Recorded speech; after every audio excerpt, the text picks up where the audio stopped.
Hi, ഞാൻ doctor Nayana. പുതിയൊരു വീഡിയോയിലേക്ക് സ്വാഗതം. മെയ് 31 ലോക പുകയില വിരുദ്ധ ദിനമാണ്.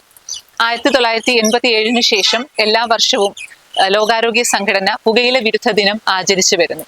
പുകയില ഉൽപ്പന്നങ്ങളുടെ ഉപയോഗം കാരണമുണ്ടാകുന്ന ദോഷവശങ്ങളെ പറ്റിയിട്ടും അസുഖങ്ങളെ പറ്റിയിട്ടും മരണങ്ങളെ പറ്റിയിട്ടും പൊതുജനങ്ങളെ ബോധവൽക്കരിക്കുക എന്ന ഉദ്ദേശത്തോടു കൂടിയാണ് ഈ ഒരു ദിനം ആചരിക്കുന്നത്. പുകയില ഉൽപ്പന്നങ്ങളുടെ പരസ്യങ്ങൾ നിരോധിച്ചും പുകയിലക്കെതിരെയുള്ള ബോധവൽക്കരണം നടത്തിയും ആണ് ഇതിനെതിരെ നമ്മൾ പോരാടിക്കൊണ്ടിരിക്കുന്നത്. എന്നാൽ കേരളത്തിൽ 22% ആൾക്കാർ പുകയില ഉൽപ്പന്നങ്ങൾ ഉപയോഗിക്കുന്നു എന്നാണ് കണക്കുകൾ സൂചിപ്പിക്കുന്നത്.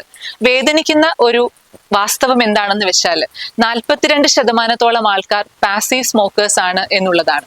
അതായത് കേരളത്തിൽ 42% ആൾക്കാർ സ്വയം പുക വലിക്കുന്നില്ലെങ്കിലും മറ്റുള്ളവർ വലിക്കുന്ന പുക ശ്വസിക്കുകയും അത് കാരണം ഉണ്ടാവുന്ന ദോഷവശങ്ങളിലേക്ക് പോകാനുള്ള സാധ്യതയുള്ളവരാണ് എന്നുള്ളതാണ്. ശ്വാസകോശ സംബന്ധമായിട്ടുള്ള അസുഖങ്ങൾ, ഹൃദയ സംബന്ധമായിട്ടുള്ള അസുഖങ്ങൾ, ക്ഷയരോഗം, ക്യാൻസർ പോലെ ഒട്ടനവധി ശാരീരികമായിട്ടുള്ള അസുഖങ്ങൾ ഉണ്ടാവാൻ സാധ്യതയുള്ള ഒന്നാണ് പുകയിലയുടെ ഉപയോഗം എന്നുള്ളത്. ചെറിയ കുട്ടികൾ പോലും ഇന്ന് പുകയില ഉപയോഗിക്കുന്നു എന്നുള്ളത് മറ്റൊരു സത്യമാണ്. അവിടെയാണ് ഈ വർഷത്തെ തീം പ്രസക്തമാകുന്നത്. പുകയില കമ്പനികളുടെ ഇടപെടലിൽ നിന്നും കുട്ടികളെ സംരക്ഷിക്കുക എന്നുള്ളതാണ് ഈ വർഷത്തെ തീം എന്നുള്ളത്.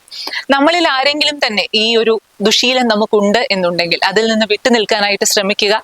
സ്വയം അതിന് സാധിക്കുന്നില്ല എന്നുണ്ടെങ്കിൽ സഹായം തേടാൻ മടി കാണിക്കാതിരിക്കുന്നതിനോടൊപ്പം നമുക്ക് ചുറ്റുമുള്ളവർ, നമ്മളുടെ സുഹൃത്തുക്കൾ, നമ്മുടെ റിലേറ്റീവ്സ്, അങ്ങനെയുള്ളവർ ഈ ഒരു ദുശീലത്തിലൂടെ കടന്നു പോകുന്നുണ്ടെങ്കിൽ അവരെ അതിൽ നിന്ന് പിന്തിരിപ്പിക്കാൻ വേണ്ടി മാക്സിമം നമ്മൾ ശ്രമിക്കുകയും അവരെ അതിന് സഹായിക്കുകയും വേണം എന്നുള്ളതും ഞാൻ ഓർമ്മിപ്പിക്കുന്നു. അതിനോടൊപ്പം തന്നെ ഈ പുകയില ഉപയോഗം കാരണം നമ്മുടെ പരിസ്ഥിതിക്കുണ്ടാവുന്ന ദോഷവശങ്ങളിൽ നിന്നും പരിസ്ഥിതിയെ സംരക്ഷിക്കുകയും നമ്മുടെ ഉത്തരവാദിത്തമാണ് എന്നുള്ളതും മറക്കാതിരിക്കുക. നമുക്ക് എല്ലാവർക്കും ഒരുമിച്ച് ഈ വിപത്തിനെതിരെ പോരാടാം. എല്ലാവർക്കും നല്ലൊരു ദിവസം ആശംസിക്കുന്നു. നന്ദി.